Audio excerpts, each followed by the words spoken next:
Some Southtowns parents got a rude surprise this morning when a Hamburg daycare shut its doors without warning. Good evening, I'm Mary Alice Demler. Parents are left scrambling to find places to put their kids now, and they want answers tonight. 2 on your side's Claudine Ewing spent today trying to get them. But Claudine, this has not been easy. Well, Mary Alice, I spoke with the state that licensed daycare centers across the state, and they were surprised because they didn't even know that this daycare was going to close. It wasn't until late this afternoon when we got an email from the state saying that they were notified by Kids Kingdom that they were actually closing their doors. So as you can imagine, it came as quite a shock for parents when they came here this morning and the door was locked. There was no warning, and when parents like Sarah Amos showed up to drop off her child at Kids Kingdom Daycare, and it was locked up. All the window decorations were taken down. The place looked like it was like an abandoned building almost. And this sign on the door saying, "We would like to thank you for your loyalty. Unfortunately, due to recent Facebook posts and the sale of the plaza, we were unable to remain open past June 30th. June 30th was Friday when Sarah's daughter Mackenzie was there. She was just there on Friday. They had a wonderful week. They had graduation.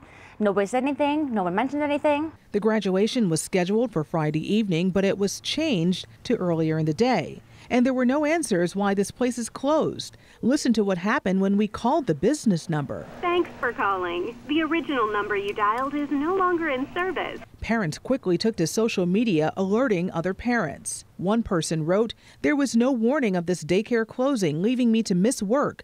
I already paid for the week, plus my daughter's bag is still inside the building." When 2 on your side went to the daycare, the letters on the door spelling out the name of the business were scraped off with a razor. Looking through the doors, it was completely empty. We searched Kids Kingdom childcare records online with the state. It shows a number of violations this year, going back to February. The violations were for teacher-child ratio, background checks, fingerprints for prospective employees and volunteers.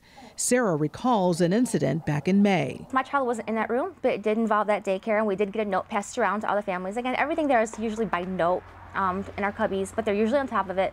That negative stories were going around. At CPS was called that somebody got hurt. Simply put, parents are mad and they want answers. I don't know what we're going to do. My husband and I both work full time. I own my own business, and he works over at the school. So we're going to have to find alternative childcare. At the time, I had to cancel some clients that I had today. I can't continue to do that, but I had to do something for her.